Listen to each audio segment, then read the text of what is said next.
My name is Era, and I'm the host of the Tamil Creator Podcast. I chat with creators from all over the world to share their stories and discuss hot topics in a way that I hope inspires, educates, and entertains you. Hello, everyone, and welcome to another episode of the Tamil Creator. I'm your host, Era, and today I have a guest by the name of Apinayah Arul, and she's a marketing content creator at a natural health and wellness product distributor. But more of the focus of the conversation today will be around an organization she created called Varmin Smile Foundation. And it was created as a result of her younger brother passing as a result of suicide, and to provide hope and inspiration to others to take care of their mental health and well-being. So, Apinayah, oh my goodness, Apinayah, did I say that right? Yes, Apinayah. Apinayah, oh my goodness. Why don't you tell us, a bit about kind of your upbringing, kind of, how you kind of got into what you do today, and then we'll kind of, delve further into the organization you started as well. For sure. Like you mentioned, my name is Apinayah. I grew up I have both my parents, and I have two brothers, one older and one younger. So I was the middle child and the only daughter. So you can imagine how that is and how crazy it is with brothers running around, always hitting you, always kind of using you as a guinea pig for sports. It's always been a fun time. And I've always told people whenever they ask, something interesting about me is that I never lived in a city for more than 10 years. We've always moved around, whether it's to Scarborough. We lived in India for 5 years. So my life has been very all over the place. And now I'm in Vancouver when I originally lived in Brampton before this.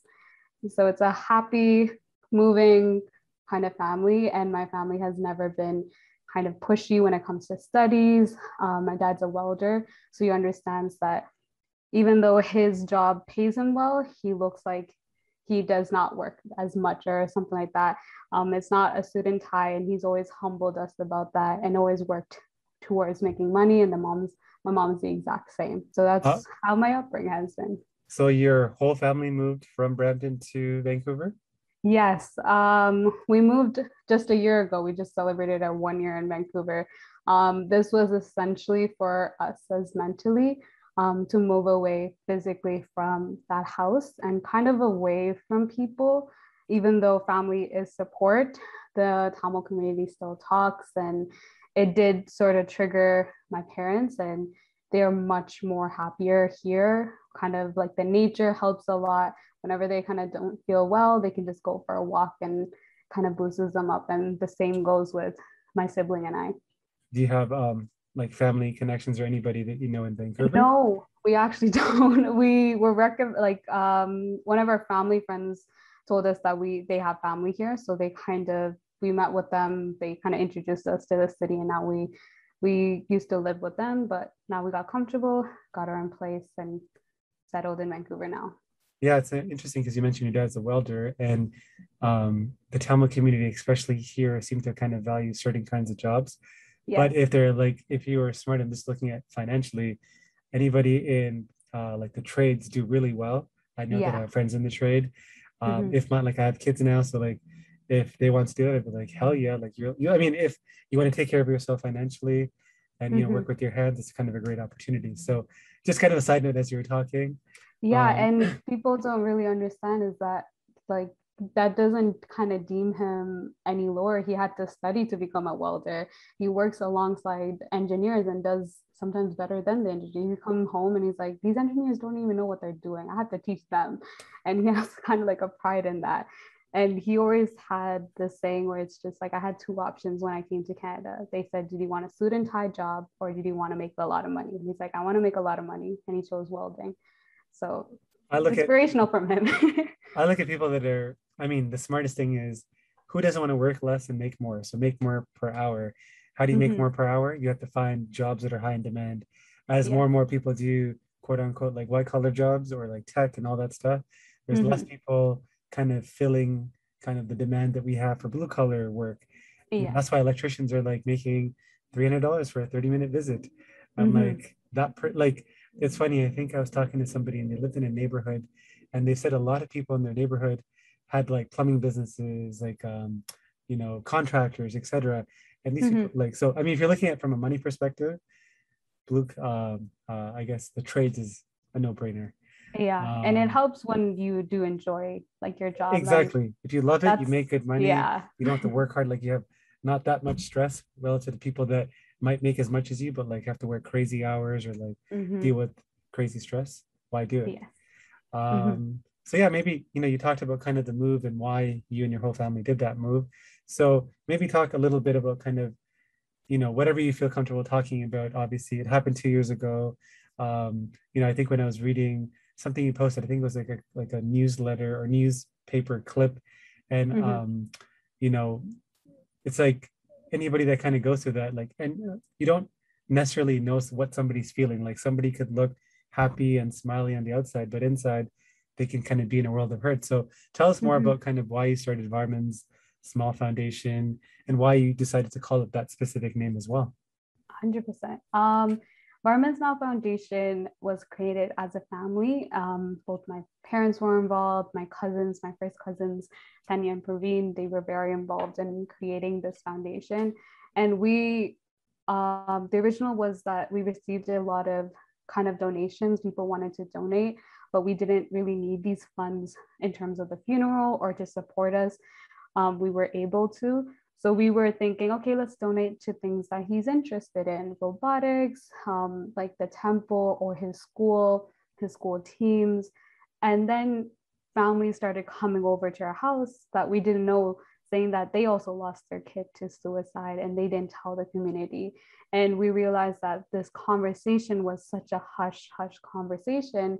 And a lot of kids don't feel comfortable opening up. Especially, we noticed that school boards didn't really pay attention to these kids. I knew like my little brother's friends really suffered during those few months before graduation, and that was their grade 12 graduation. And a lot of teachers weren't being considerate of what they were going through. My cousin who was across in England, her teacher didn't understand it. It's like, that's your cousin. It shouldn't affect you that much. So it affected all these little kids. For me, they're like little kids because they were like my little brother's ages, because they didn't have the support system. They didn't know how to talk to anyone about it.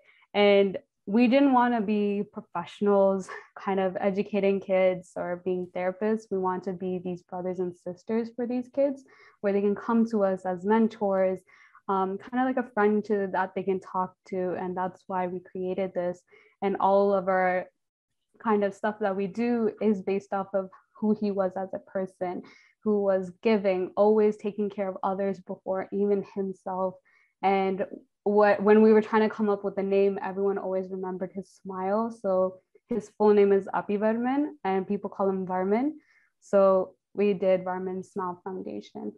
And then like, what are, going through that experience and obviously knowing your brother very well, what are some like common misconceptions that people have about somebody that's having a rough go mentally or, contemplating suicidal thoughts? Like, what are some things that you hear, especially for the Tamil community? The misconception is that this episode is sponsored by nobody. That's right, nobody. So if you could be kind enough to hit that subscribe button, that would mean a lot to me. That they look like they're not okay. They're like physically crying. But the thing is, realistically, that person isolates themselves. So they look okay in terms of, for you, they put this face on. And we always say that he had this face on for us to seem that he was okay. Like my little brother, like still like sleeps with my parents. He didn't have his own room. He slept in the middle of my parents, did not really like sleeps alone. So how can you tell that kid was not okay when every night he goes to his parents? But leading up to that day, he isolated himself from his friends, didn't attend classes. We just thought, oh, he's just rebelling. He's like, he's always on his phone. He's just stressed because university applications were coming up. We couldn't tell it physically. We were just like, okay, yeah, he's fine. He's an independent kid. He doesn't talk a lot. Maybe that's why. But the thing about Tamil community is that they also question after it happens. They're like, oh, why didn't you say anything? How could you have not known? But we're not educated on these signs that this kid is isolating himself because he's not doing okay. My mom kind of did tell like a bit, and she was already planning to book days off to take care of him before graduation. But by then it was too late. But hopefully through Varmin Small, we are able to like educate people and educate especially parents what those signs are and how to kind of react to that. It's not like they're always suicidal, but at least help them mentally because they are going through a lot. You mentioned that you had other families approach you guys, I guess, after you kind of shared your story about maybe losing kids to suicide, but not telling maybe publicly that it was suicide.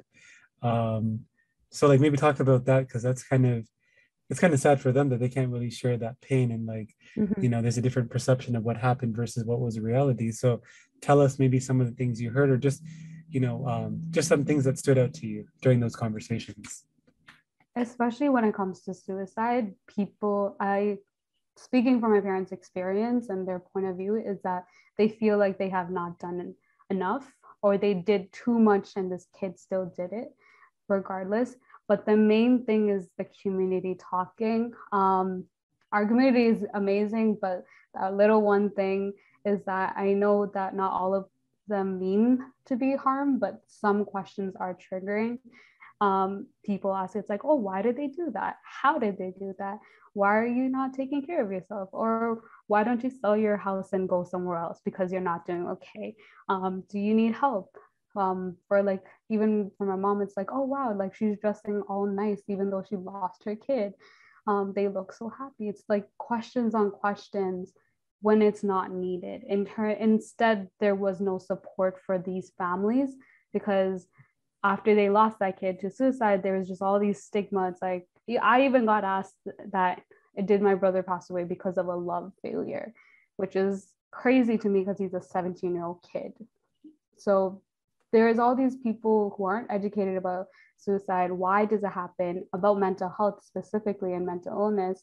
So they ask these questions that really trigger these families that make them isolate because they're already going through so much grief. You don't want to be bombarded with this. You want support and comfort.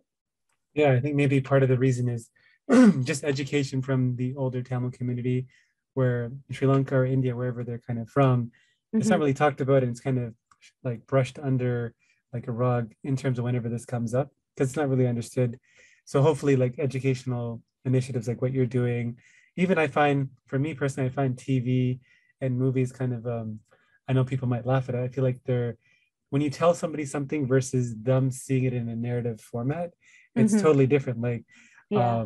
one show I really liked watching for the educational aspect of like, you know, it was just interesting kind of seeing it how they kind of told the story was 13 Reasons Why.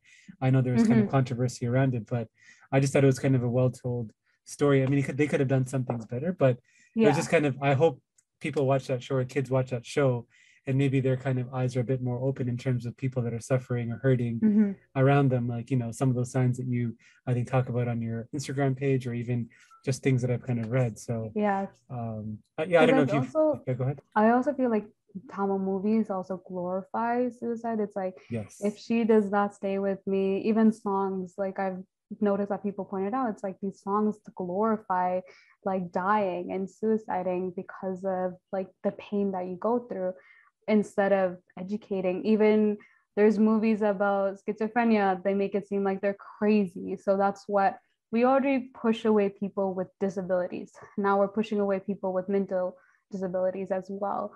And sadly, when it happened to my family, it did a shock for a lot of relatives and a lot of people who knew about him is that it can happen to a 17-year-old kid. I know they now know to watch their kids and kind of be a bit more aware. And if a kid does kind of come yelling at them or crying, to be more like open to it and understand that this can happen. It does not happen to kids just in university or past that. It can happen to kids who are as young as like 10 years old. So, like now that you're kind of building up this organization, where do you kind of see it going in the next like 35 years? Or like, how do you kind of see it playing out? Is this something you want to focus more time on? Because you obviously work full time as well. So, how do you see that playing out? The way we are working right now is I actually have a team of around 10 kids. They're not actually kids, they're in university, but they're actually my little brother's friends. Before we had a team of 30 before COVID, and they were a range of random people who didn't even know my little brother, but wanted to help this movement. And as a team, we really, and personally, I really want this to become bigger, have that name of like Tamil mental health, able to help both educate parents, teachers, and students about what mental health is and making that a priority. And one of the things that we really wanted to get into is education systems and teaching and implementing changes within about mental health priorities, providing counselors even for students when they're not doing okay, because even currently there are counselors, but they're actually teachers, so they're not equipped to help if a student is going through something, or if a student has experienced a loss. They just say, oh, you can stay at home, and provide seminars, events, educational, and a mentor program. And the way that's how I see my little team is that I'm mentoring and helping these kids grow, whether it's through marketing skills, event skills, social media skills, any type of skills that they need. I always tell them, if you want to learn from here. And that's personally how I grew as a marketer and designer, is through student groups and through volunteer work. And that's where you meet the best people as well. And how did you like fund it, or like how is it funded if it requires money? Our funding was from the original GoFundMe. We actually raised around $30,000 in just less than 3-4 weeks. And that's kind of the funding that we have going on for these past 2 years. We are now after COVID hit, we did struggle because we were very in person. Mental health is all about going in person, doing events, and that's where we succeeded. And now we're trying to kind of implement online, and with the small team, it is a struggle. So we are still kind of utilizing the funds that we can through equipment that the team needs in terms of content creation, in terms of podcast or anything that they would like to implement for Be Smile. But future-wise, we do want to, even before, during our events, that was also another way that we funded. Got it. And like you mentioned, kind of your job as well, you're a content creator, which definitely helps with kind of the social media aspect of driving awareness. How does your work as a content creator, how does it kind of help with the growth of Varmin Smile Foundation? It helps because I'm able to have that personal element that Varmin Smile is, but as well as the business side, I'm able to understand how to execute campaigns, how to hold events, just based on my experience, and especially designs, and understanding that it's more about just posting and kind of putting it out there, but also being empathetic. We came up with this kind of campaign where it's like every Wednesdays we do Wednesday night quotes. And this was more personal to me because I remember at night you think a lot and you're kind of wishing that little one kind of motivation or someone is messaging you to kind of like help you from that dark space. And we always post that on Wednesday nights to kind of inspire people and be like, hey, you're doing okay. Whatever you're going through is kind of able to go through that. And I understand from a marketing perspective that it works, even though a lot of people, maybe they don't like it or anything, but I do see how many people save it, share it, and keep it to themselves. But also from a personal side, I know that it's also helping people. So you made this move from Toronto to Vancouver without really knowing anybody. And obviously you have each other as a family. But like, have you started kind of expanding socially, like in terms of your family with other families or just individually? How has that process been? Because obviously you have a fresh start in Vancouver where maybe nobody knows at the beginning about kind of your story and why you're there, but how are things for you now? Did you know that every time you left a 5 out of 5 review for this podcast, a Tamil parent lets their child pursue a career in the creative arts? Okay, that's probably not true, but if there's a chance that it is, do you really want to jinx it? Leave a review. Do it for the young creative in you. Yeah, the original family that we drove here. So we drove for 5 days. It was also kind of nice for us mentally, because imagine like a family, just one family all together in a car stuck for 5 days, 24 hours. It was a little crazy, but it was nice because I've never been that close with my parents, especially because back in Toronto, it was all, everyone worked, everyone was busy. We kind of just met at night, ate dinner, and then kind of continued. If I had homework, I would do that. Everyone kind of dispersed. But this was just like we were actually together and actually able to talk. And when we came here, we arrived at our family friend's cousin's house, and they had three little kids, which was kind of refreshing for us in terms of depression, because these kids would always kind of like wake us up in the morning, kind of like say, hey, like, let's go. I would like make them food. And it just felt like little brothers kind of with me. And they introduced us to the Vancouver Tamil community here. It's actually very big here. They have like dance class, Tamil class, everything like that we have in Toronto, and we have grocery stores. We are still kind of tight knit in terms of like our own family, because we're not used to being kind of like friends. We're used to just like our cousins and relatives, but we do see them once in a while, and also through like temples and other places. Got it. And then how about like from a work perspective? Are you working from home? Are you going to the office? In BC, the COVID restrictions are a bit easier. So I do work from the office. I feel like when you have good work, kind of like employees around you, you just love the experience. And I have two other coworkers that work with me. And yeah, so it's kind of like slow progress. I haven't met a lot of people out here because of COVID, but trying to convince people from Toronto to come here instead. It makes my life easier.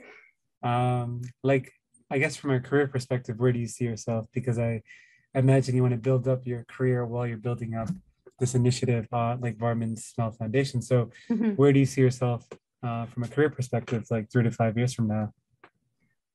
3 to 5 years, I want to be that digital storyteller. I'm traditionally graphic design.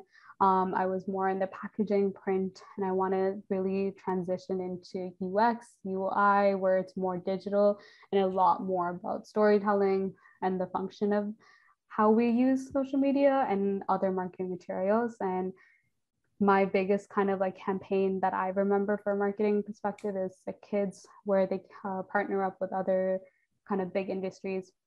For example, like basketball players, like creating that campaign that everyone remembered and working with the team and doing that. That's like my ultimate goal for career rise. So I guess, what do you do for fun outside of work? Fun outside of work, I actually have like an Etsy shop. I feel like I do too much sometimes.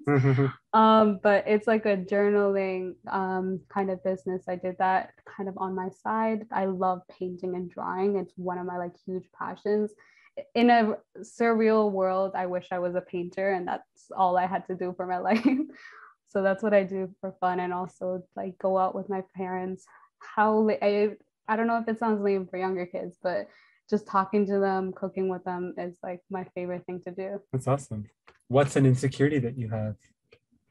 Insecurity. People call this impostor syndrome, where you doubt yourself. And even with all of the things that I do, I still feel like I haven't made it, but I should be telling myself. But it's like I feel like I have to always work. And I don't know if this is like how I am personally, or it's the middle child or our society or anything like that, the influences, but it's like I have to always keep on working and I'm not doing enough.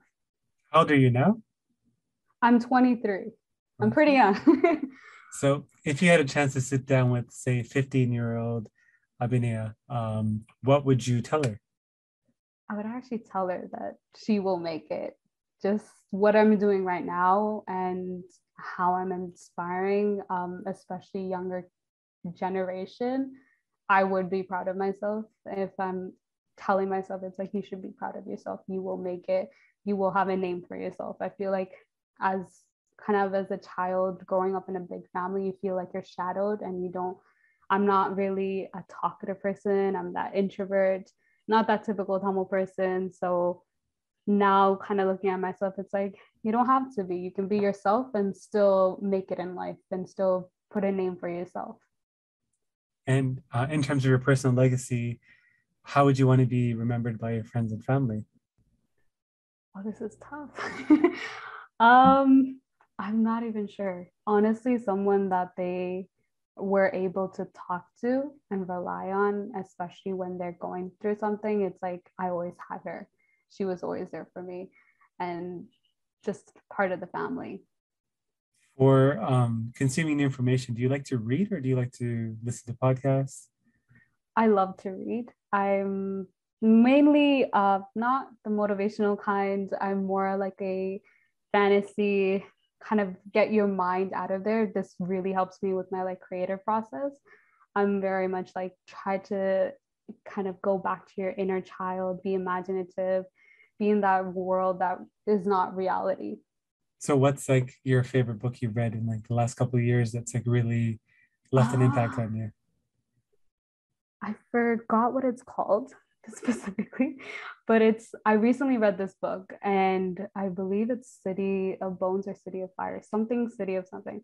But it was just inspiring for me because just the book cover, I appreciate that as a designer, but the story itself is just as a kind of community, they work together. It's the typical kind of fantasy story where there's a war, there's someone who's in a lower caste, and they all kind of come together. But the way the person told the story was just absolutely amazing. What's a new belief, behavior, or habit that's recently improved your life? Um, Recently improved my life was actually being aware of my emotions and my triggers.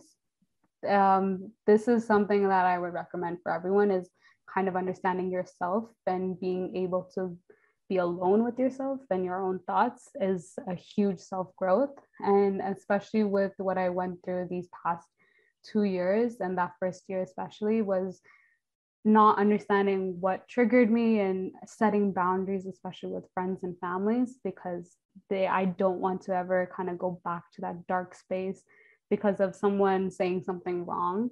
So for me, understanding that, I really kind of had to work on it and be like, okay, this is happening. I have to wind it back. It's not because the world is ending. My life's kind of terrible. It's because of this little inconvenience. It'll be okay. It's a great one.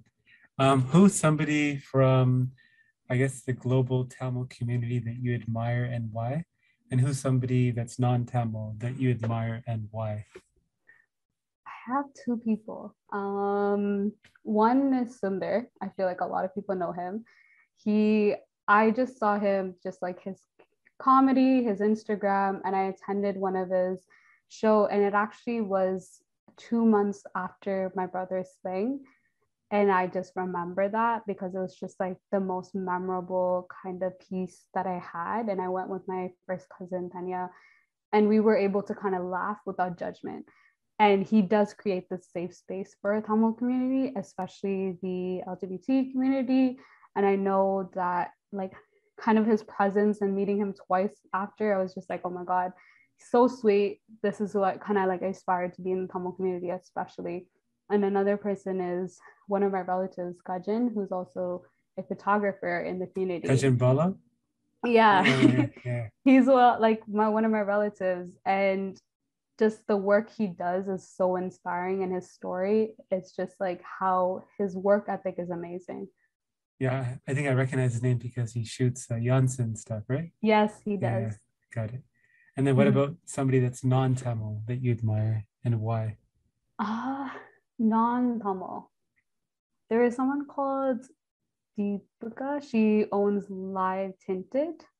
Okay. She's Indian. I'm not sure, I forgot her background, but just her women empowerment, how she kind of stands for women of color and kind of never goes back into just kind of bending for like the white centric beauty standards and making a name for her. And also living in that like a big America community and still embracing her culture is like very inspiring because I feel like people always lose their culture or try to change themselves to seem more acceptable for the corporate world or something like different. But she's always been authentic, very rich in terms of like her Indian culture. We touched on money earlier. We kind of talked about, smart thing to do, which would be, either do something digital or like in the case of what your dad does, kind of somebody in the trades, what is your relationship with like money? Like, how do you view money? This is actually something my dad says. Money can be hard to come by, but here is a $100 opportunity for you. Join my free newsletter for free exclusive content and a free chance to win $100 when I hold special draws. Did I mention that it's free? Money will always come and go, but your happiness has to stay. And like I mentioned before, my parents have always humbled me. It doesn't matter. We've experienced this with like our community, our family. It's like as soon as someone's very, very wealthy, they treat them like, oh my God, they're God. But then when they become kind of poor, they don't. So I never see money as like who you are. It doesn't matter how much you have, but it is something that can support you greatly. And for me, I see it as it supports me in terms of my design. I'm able to buy a computer or a laptop or any other tools that I need for design, but also keeping in mind that it's also an investment, especially at my age. We can't buy a house anytime soon. So saving up early is the ideal way, and investing. So how do you view money in terms of like, do you do investing now in any way? Or like, if you do, like what kind of investing are you looking at, just out of curiosity? Not investing. I do kind of making sure I have multiple sources of income. So I do have my solid daytime job where I can grow kind of career-wise, but also having other sources of income. So I tutor kids like an hour, 2 hours out of my week. I do my Etsy business, and I also do my freelance graphic design. And all of these I can control. So it's making sure I have sources of income coming, but also making sure I can be flexible with my work and my time management skills. Has there been something that you have purchased in like the last couple of years? It's kind of been a splurge for you, but like you have no regrets about it now. Like it's like you bought it and you knew that it was more money that you should probably be spending on it, but looking back, it wasn't a big deal, or like you're okay with it. Honestly, I haven't really like there's two things. For me, food is always does not matter how expensive it is, it's worth it. But another like real splurge I did was on a pair of Jordans. I did this after finishing university.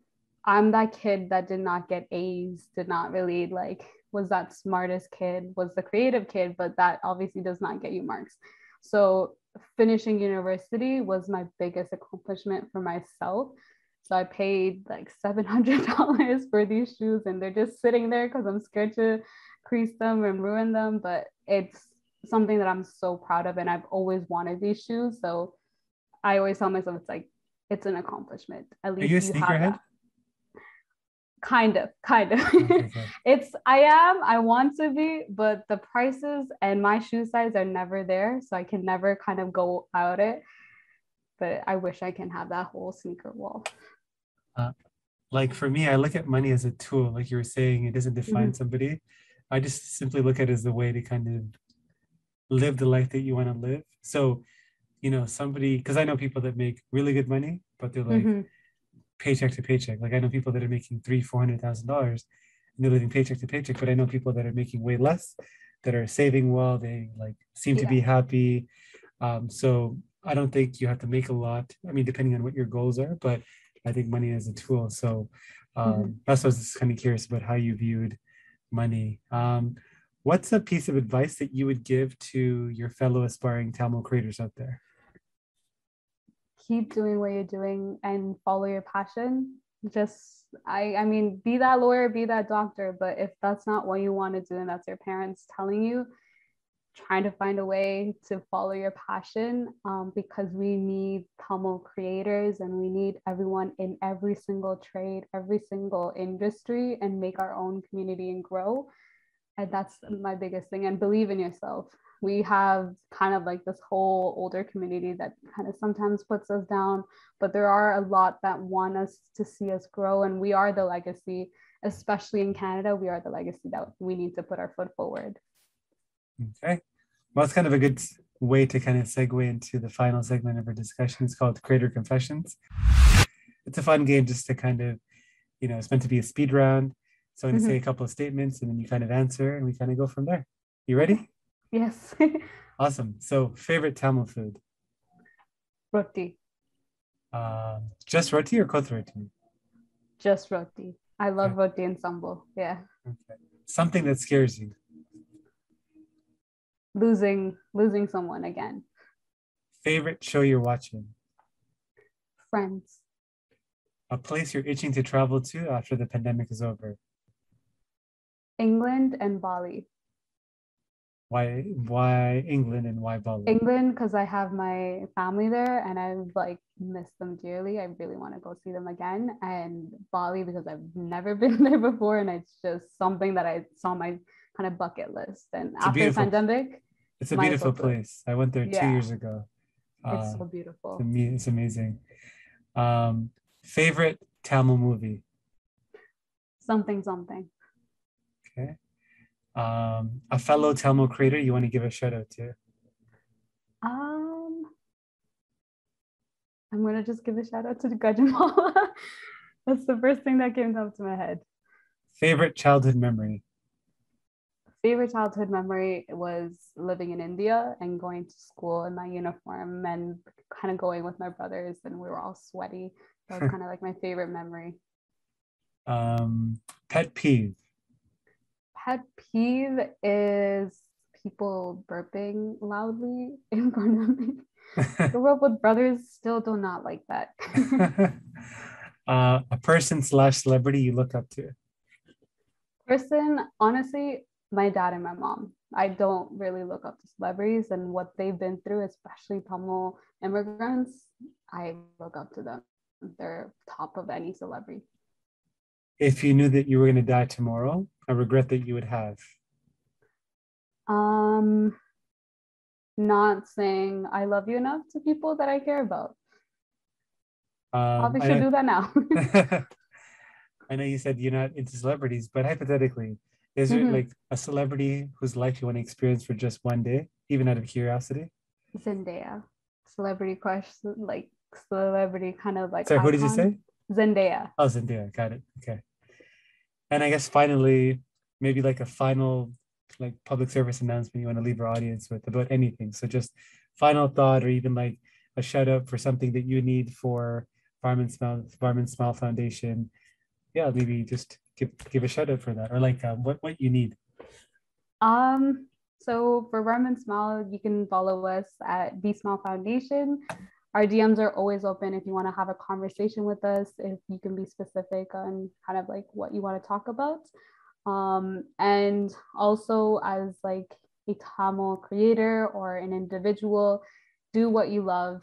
If I can make it with barely B's into university, you can still do it. And follow your passion. There's so many pathways right now and so many opportunities. Find someone and find that passion and do what you love. Awesome. Thank you, Apinayah, for kind of jumping on the podcast. You know why I know why I had such troubles pronouncing your name because of that P. I have a cousin named Apinayah. Numerology, all those stuff, but people call me Apinayah in term if they know Tamil, but I love that. Okay, well, appreciate you sharing your story, and for the audience listening, thank you as always for listening, and look forward to the next episode.